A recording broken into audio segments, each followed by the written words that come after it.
Hello, my name is John Sveck. Welcome to this ALL24 video. Today, Coach Waterman and I are joined by Micah Brown. He is the owner of BATLX and the founder and head football coach of the Halifax Harbour Hawks. Thanks for being with us, Micah. I appreciate you guys having me on. Awesome. So looking forward to this. Micah's going to take us through an offensive play here. So let's get right into it. I'll just give you the floor here, Micah. Absolutely. Thanks, John. So I'm going to talk about the stick concept, and I chose to share my interpretation of this as it's a very translatable and has been a staple in the pass game for decades. I feel it's ran in every brand of football, at least the brands I've played in, the American outdoor games, the indoor games, and the game obviously we love and appreciate, the 12-man Canadian game. The stick concept, a little history on it was created and utilized by Coach Sid Gilman, and later refined and arguably been perfected by Coach Bill Walsh. And as we see this concept being used in football today, I mean, we understand and know who and what Coach Walsh has done in football, and also, with his system, and more specifically through triangle reads. So these read concepts, triangle reads, stress defenders. They stress them vertically, horizontally, and it also includes a matchup or man element within it. The concept itself, stick, for us, it's a base concept and also has obviously a lot of variances within it. And some of those variances would be double stick, stick quick. You have the stick slot fade that we see most notably with New Orleans Saints. You have the fade out, which is also known as Ohio. And then there's some other elements. So in our system, we refer to stick as a base or foundational concept. We package our concepts by categories. We use bubble gum to correlate with stick. And the way it goes, each eligible position is defined by a letter, as most or a lot of people's offenses are. And that letter corresponds with a specific type of a bubble gum for us, to highlight that tag eligible in this concept. We use generic signals when we're putting in the calls on the field. However, in a CWM or audible situation, we use our language. An example would be for Y stick is the example I'm going to use here today, is yum. H stick is hubba, Z stick is bazooka, and so on. And I think you guys kind of get the idea there. We use a rule system in our concepts, which allows us to minimize our verbiage, allows us to be more versatile throughout our services, and allows us to actually be really and extremely efficient in our operations. So I'll take you through how we do it here now. So as I said, our rules are defined here. We have our position tag that runs the stick route. The next widest eligible would run a big or a seam route, which we also call a lookie. The remaining eligible runs a flat, and then we go backside. The widest eligible, we run a tack route, which is basically an out that has a conversion to take it vertical. And the remaining backside eligible, so your slot guy in this situation, if we're in the 3x2, would run the stick route as well. So I'll go through and I'll show kind of how they work out for us. So if I did here in the 32 look, we're on the left hash, 3 to the field on the right, and we have our 2 boundary guys on the left. Again, here we have Y stick, which for us is yum in a verbiage situation.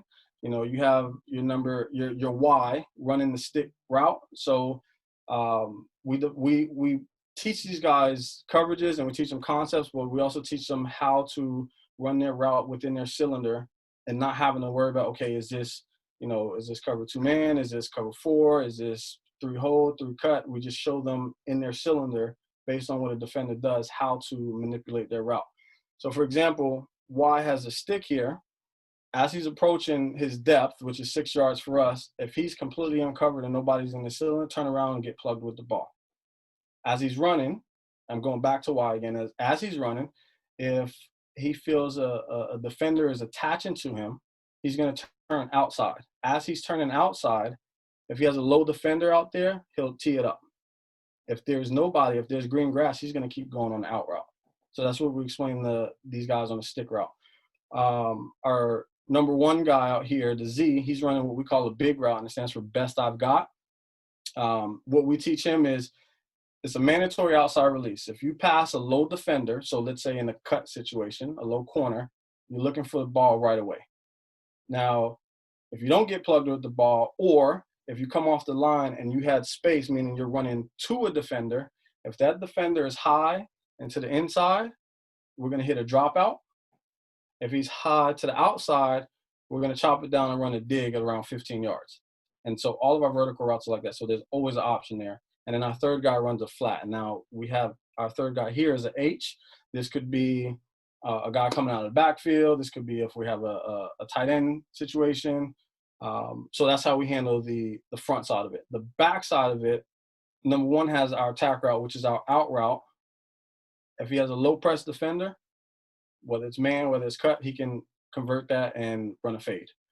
And our slot guy, our R here, has the same stick route as Y would have in a stick situation. So here we have, this would be considered a stick quick concept, essentially, where you have the stick route and then you have a flat or a quick route coming underneath it, creating some sort of a rub or a pick. We have this also when we run out of a two-back situation. If we have an outside, again, we have Y stick here, but he's on the outside. So instead of running a hitch or a true stick route, the stick route from the outside receiver is an out that he can convert to a fade. The number two guy, which here would be the Z, again, he's the widest next eligible, would have that vertical, and then your third guy would have the flat. And then you have the same stuff on the backside. So that's how it works for us, where we can keep the same terminology or the same verbiage and mix and matches throughout all of our surfaces, all of our formations. Can you just talk us through what your quarterback is doing? What's he reading, and how's your quarterback going about this play? Yeah, so if this is strictly a passing situation, so let me go back a little bit. We can run any of these as an RPO as well.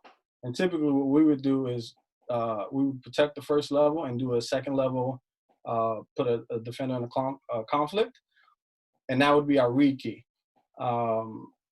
If we go just in a straight pass situation, here, we're looking at the low defender. So, if you get a single high, you're thinking, okay, we got cover one or cover three. And again, this is also based off of scouting, because you'll get some teams that, would want to rotate guys down, whether it's a safety and a half moving, or if they show two and bring a guy down, or keep two high and go quarters or match, or two-man or whatever. We have our read key. So here we would be, let's say we have a single high, we have a Sam over our number three guy, which is our Y here. We have a low half over our H, and then we have a high corner. We're thinking cover three hold. We're going to automatically eliminate Z. Now we're going to go from the half to the Sam, because we want to be able to hit this flat guy if the half isn't running with him. And if the half does take off right now, then we got space with the Y, more than likely running out, because now your Sam has to relate to where the half is going. And Micah, you have a lot of different ways to run it. So I'm wondering about approach in terms of going into a game plan. Do you think about formations and say, okay, we can run it all these ways, but going into the game, these are the different variations we think we're going to use and anticipate based off of some of the things they're doing? Or is everything live for you each week? No, we game plan it. We look at personnel. So our guys are locked in at their position. So if you're a Y, you're a Y. If you're H, you're H, Z, so forth, right?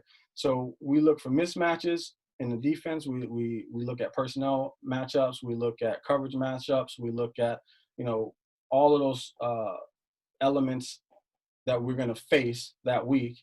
And then we go back and we dissect, okay, when we're in this formation, what are they going to give us? If we're in the 32, they're going to give us a single high, and they either give us double cut, double hold, or a variation of the two. And that's all they'll give us. Okay, now we can start pinning and charting what we want to do and how we want to attack them with this concept there.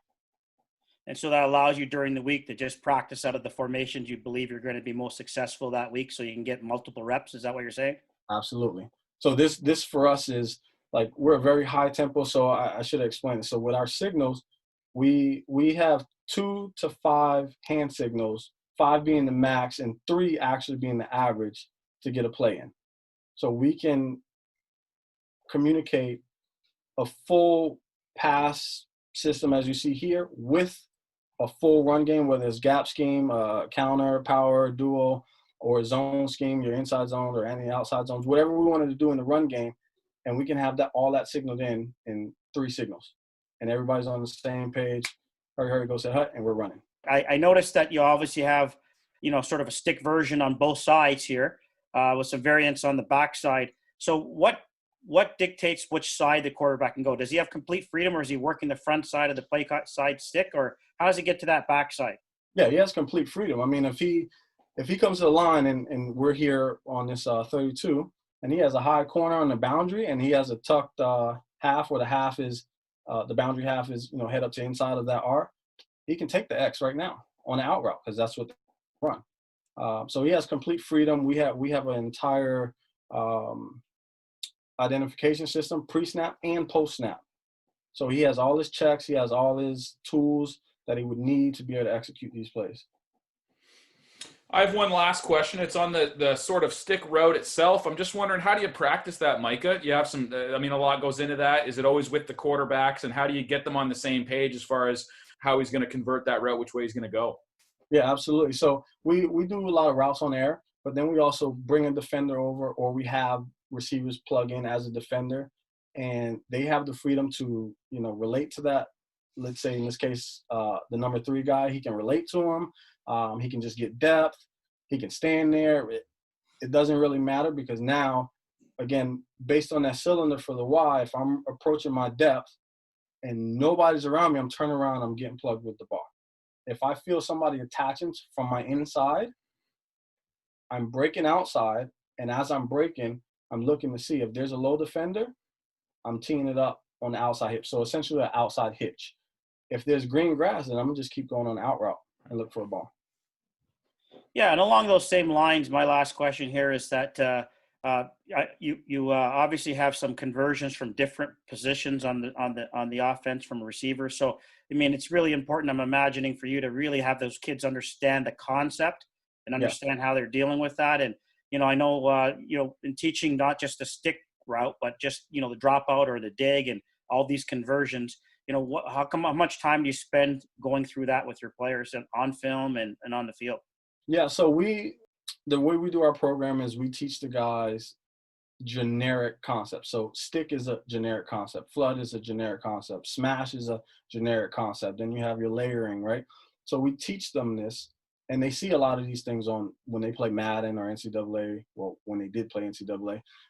So we teach them, where they came from, how they're implemented, what they are used to do, and then we translate that into okay, this is what we call it, and this is how we explain it and how we teach, again, in those cylinders. And we haven't had a problem. And for the Harbour Hawks, we're pretty unique because we have guys that have played in the CFL, and we have guys all the way or guys down to that have never played football a day in their life.